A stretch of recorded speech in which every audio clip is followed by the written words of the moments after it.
leading Britain's conversation. Nick Abbot. Alexa, send a comment to LBC. Simon Marks is LBC's Washington correspondent and joins us on the line now. Hello, Simon. Hello, Nick. So, they're not even pretending to follow the law now, are they? No, I mean, it's been an absolutely stunning weekend here. It's interesting that they use the weekends now on a regular basis to really push the pedal to the metal. And that's what the Trump administration did this weekend with regard to deportations. As you know, President Donald Trump is not happy with the pace of mass deportations. He promised that millions and millions of people would be forced out of this country, and he has become frustrated with the fact that his deportation effort keeps getting tangled up in the courts. So in a bid to supercharge the effort, on Friday, he reached back into history. He invoked the Alien Enemies Act of 1789, which I think has only been used 3 times since 1789, perhaps most infamously in 1942, when President Franklin Delano Roosevelt used it to order the internment of 120,000 Japanese Americans who were held in what are often described as concentration camps here in America during the Second World War. Trump lit upon the 1789 Alien Enemies Act and said it gave him the power, as President of the United States, to bypass all due process and simply to order the deportation, initially, he said, of 5 Venezuelans, members, he claimed, of Tren de Aragua, this prison gang that started in Venezuela and that the United States now designates as a foreign terrorist organization.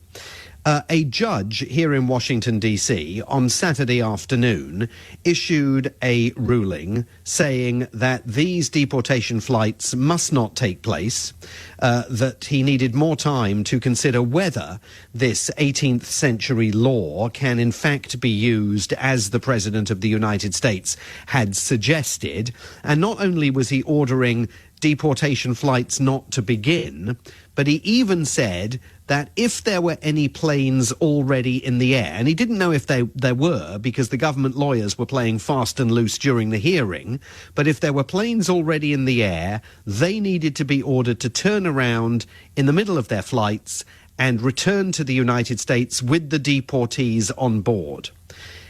We then learnt hours later that, in fact, almost 300 suspected members of Tren de Aragua, and remember, these people have gone through no legal process whatsoever beyond the immigration authorities here pointing a finger at them and saying, you're a member of Tren de Aragua, you are a threat to the national security of the United States, I'm pulling you off the streets and I'm sticking you on a plane. Not only were planes in flight and not turned around, but 238 deportees arrived in El Salvador, where the populist President Nayib Bukele had agreed to accept them. He's being paid by the United States to accept them.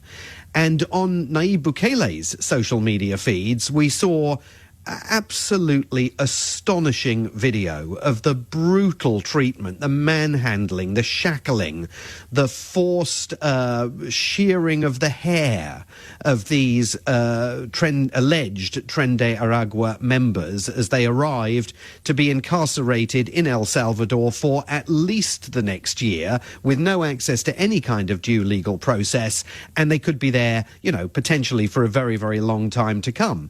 So this was up until this weekend, the question of whether Donald Trump was going to adhere to legal rulings, whether he was going to obey the courts, was theoretical. We now know that this government is willing flagrantly to ignore court orders, and in this case to deport at least 300 people that a judge said must not be deported, must, if they are in the process of being removed from the United States, must be returned to the United States. And this is not the only case where this has happened. In Boston, we learnt this weekend that a doctor from Lebanon who has been working at Brown University's hospital system working on kidney treatments and the identification of kidney disease.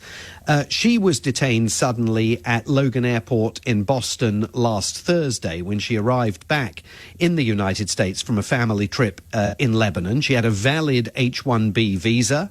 We have absolutely no idea why she was detained. She was deported from the country again in violation of a court order.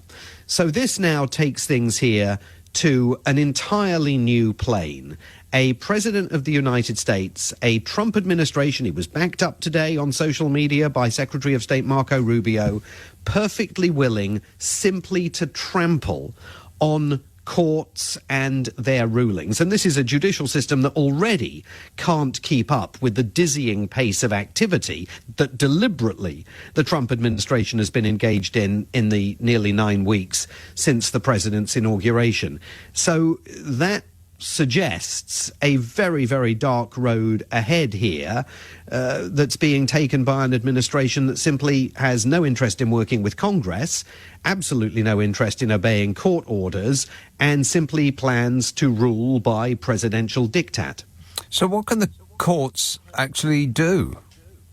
Not very much. I mean, they clearly can't do anything at this point to bring those deported inmates back to the United States. And ultimately, the sanctions that they can levy against the government are limited because, of course, the Supreme Court has issued an opinion that says that any sitting or former president of the United States is immune from prosecution for any acts that they commit in line with their official duties.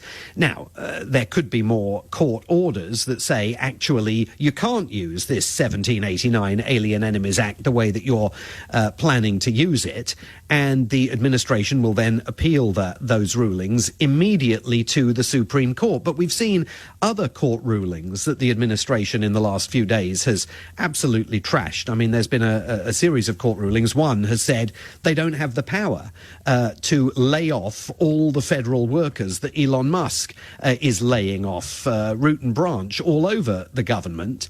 And so far, they were ordered to reinstate some of them.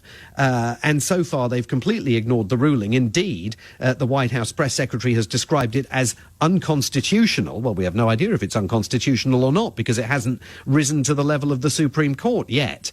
So they are now beginning the process of routinely ignoring the courts.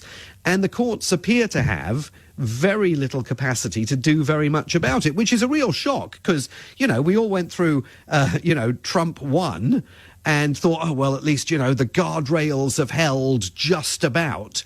And, you know, there was tremendous sort of speculation about the sanctity of the constitutional arrangements here, this sort of co-equal branches of government, the presidency, Congress and the courts. You know, at least the court system was still there. Well, they're now bulldozing the court system, completely steamrolling it. So the law in America now is whatever Donald Trump thinks. Yes. I think that's pretty much where we are this weekend. Now, clearly, the American Civil Liberties Union and other civil rights groups will continue taking legal action in a bid to try and tie his hands. But in the absence of any backbone on Capitol Hill by the Republicans up there, who remain completely supine in the face of Donald Trump's entreaties and onslaught, there's not very much, I think, that is likely to be done to try and constrain him. And the logical extension of that is that the law that says that a president can only sit twice and for a 4-year term in each case is also subject to Donald Trump's opinion. Absolutely. I mean, I find it so bizarre. Again, today, the Washington Post had an article all about, you know, the runners and riders on the Democratic Party side of the aisle for 2028.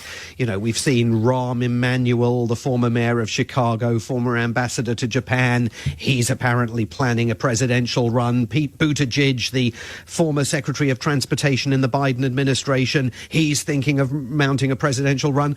All of these articles are sort of written in the American press as though it is absolutely preordained that we're going to have a normal series of midterm elections in November of next year and then a normal presidential election in 2028. Yeah.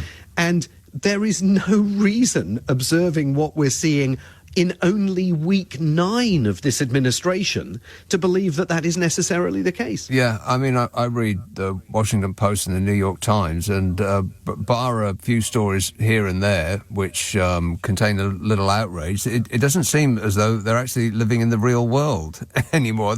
No, I mean, my favourite thing... Somebody needs to wake them up. My favourite aspect about the New York Times at the moment is the adjectives they choose to use. On Friday, after Trump made this completely unhinged speech at the Department of Justice, attacking the Department of Justice, attacking the news media, the New York Times described the speech as unusual. I mean, Simon, unusual. Yeah, Simon, it's always good to talk to you. Thanks very much for that.